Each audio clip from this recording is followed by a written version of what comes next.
Hi, it's just so lovely to be back with you, all the way from Cumbria. And John's given me this beautiful psalm to talk about the psalm this morning, Psalm 136. And I've titled this A Worshipful Story of God's Enduring Love for His People.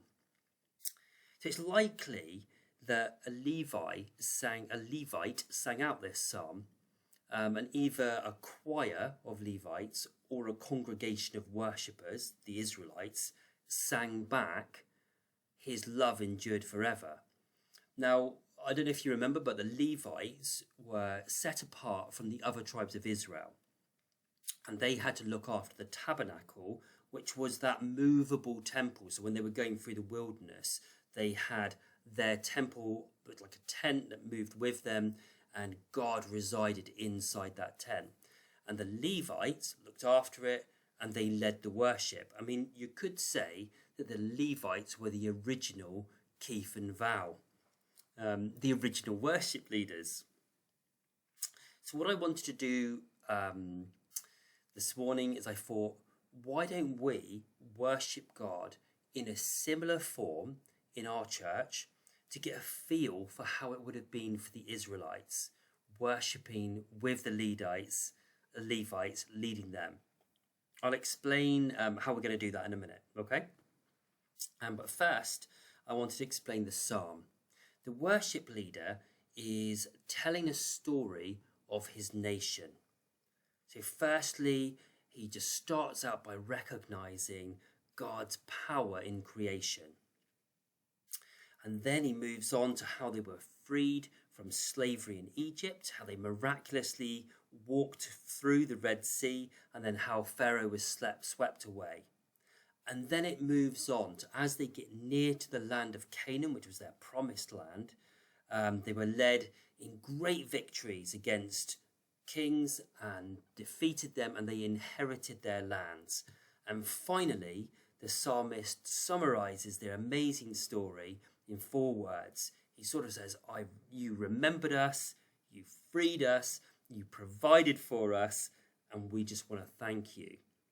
And through all of this story, they say, you loved us and you'll always love us. And that's repeated and repeated. So what I want to do is give this beautiful song a go, worship together like we are the Israelites, like we are worshipping with them. Now I'm going to put some slides up on the screen which show you the part of the story that I'm going to tell. So I've actually rewritten the psalm's words in my own words, but captured the story. And then when I finish my part, I want you all to say back, God, your love lasts forever, 3 times. So I've slightly changed it. In the psalm, they would say a line, then the Israelites would say that back, then they would say a line. I'm saying a bit more of a chunk, and then you're going to repeat back 3 times. Now, I want you all to follow John's lead, because I know John will just do this with incredible energy and gusto. Okay? So are we ready for this? Let's go to the PowerPoint. Okie dokie. Here we go. Almighty, awesome, wonderful God, I give thanks to you. You are so, so good to us. I just can't stop saying thank you, because I know you are the only one true living God. You rule over our lives, and for that I thank you. God, your love lasts forever. God, your love lasts forever. God, your love lasts forever. I'm totally amazed at your creation, God. You made the heavens. Whoa! You created the beauty of our planet, dazzle us with the sun, and entrance us with the moon and stars. God, your love lasts forever. God, your love lasts forever. God, your love lasts forever. And when we were slaves in Egypt, you killed the firstborn sons, and that finally broke Pharaoh and got us our freedom. You stretched out your hand, and the Red Sea literally divided in 2, and we walked through the water safe and dry. And when Pharaoh tried to follow, you swept him and his army away. God, your love lasts forever. God, your love lasts forever. God, your love lasts forever. And then you led us through the desert-like plains, and where mighty kings and their armies came to attack us, you led us out into victory, and they were defeated. You gave us their land, a land we could inherit and live in. God, your love lasts forever. God, your love lasts forever. God, your love lasts forever. God, you remembered us when we were really low in ourselves. You freed us from anything and anyone that came against us. And you provided all that we needed, even for our animals. And for all this, I just want to thank you and praise you, because you are everything to us. God, your love lasts forever. God, your love lasts forever. God, your love lasts forever.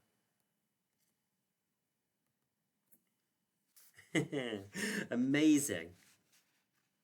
How did that feel? Did you feel like you were an Israelite? Did you feel part of a community coming together to worship God?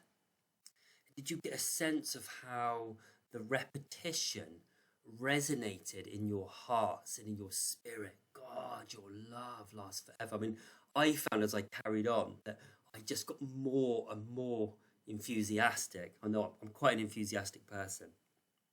I've got a question for you. It's easy to understand why the psalmist would go back over their story, thanking and praising God. But why? Why is there so much repetition? What is the psalmist doing there? I want to tell you a quick story. When I first got married to Jen, we were just fascinated and couldn't stop saying, "This is my wife, Jen," or Jen would say, "This is my husband, Dave. This is my wife, Jen." And we just wanted to say it to everyone. And when we went on honeymoon, I'd go and buy an ice cream, and I'd say, "Oh, hi, this is my wife, Jen. She'd like a mint choc chip ice cream."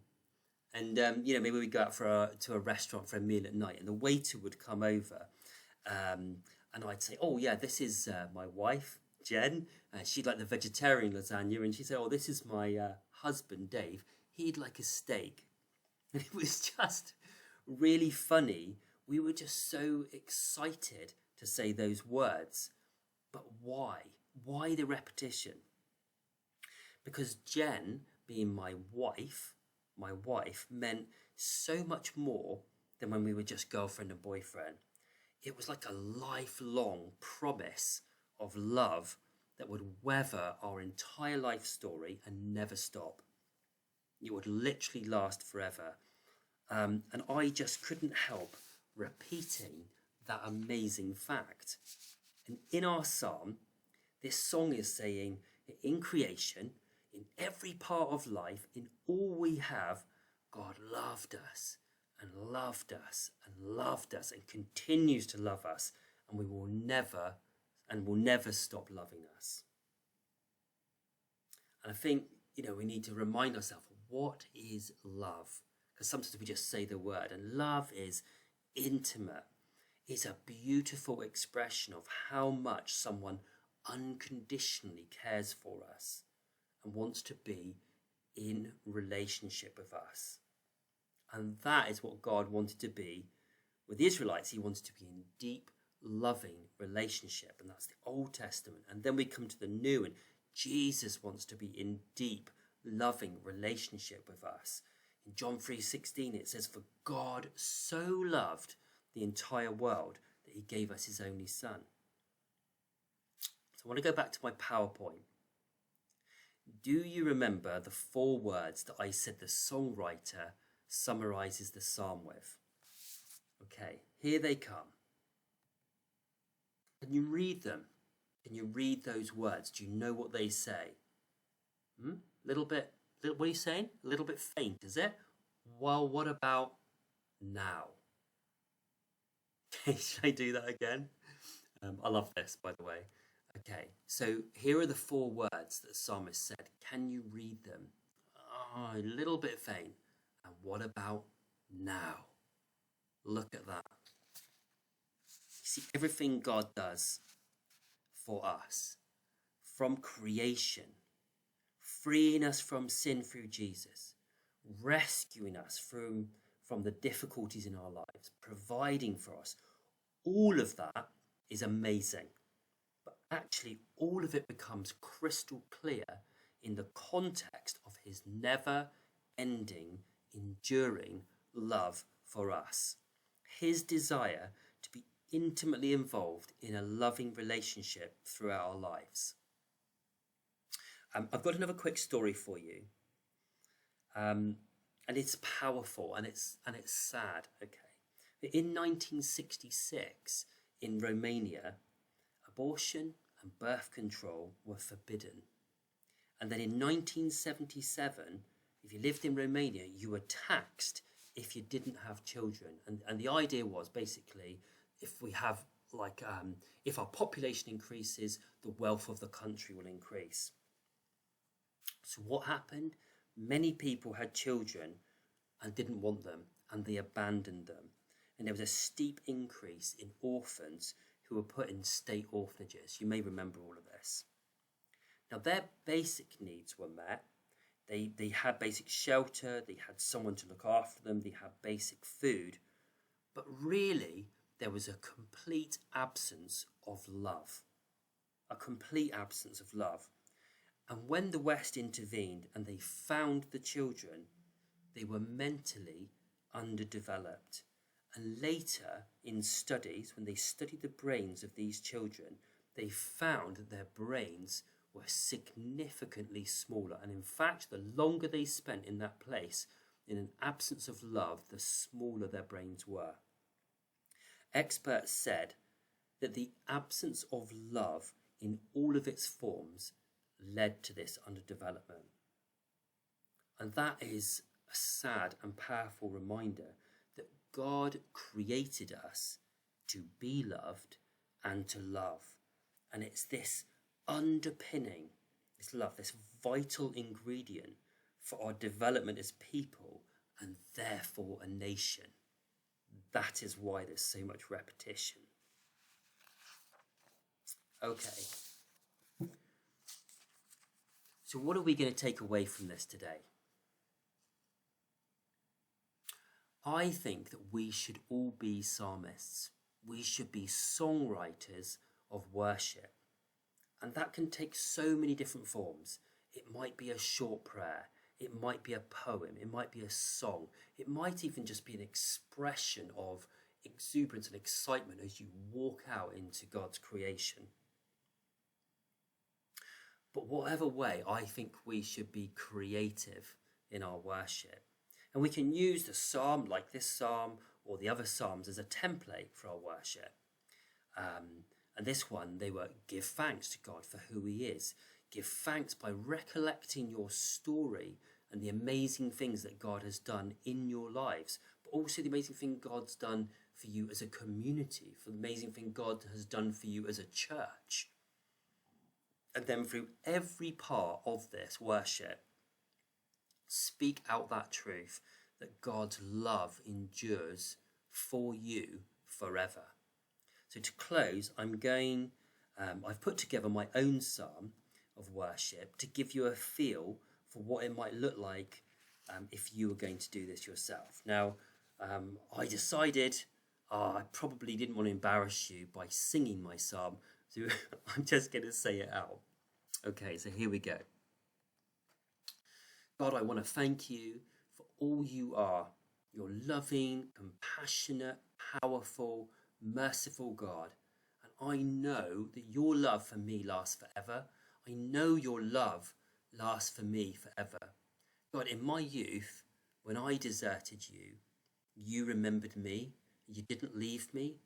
And I know that your love for me lasts forever. I know that your love for me lasts forever. God, when I came back to you on my knees, I was a broken man, I was sick, and I was wounded.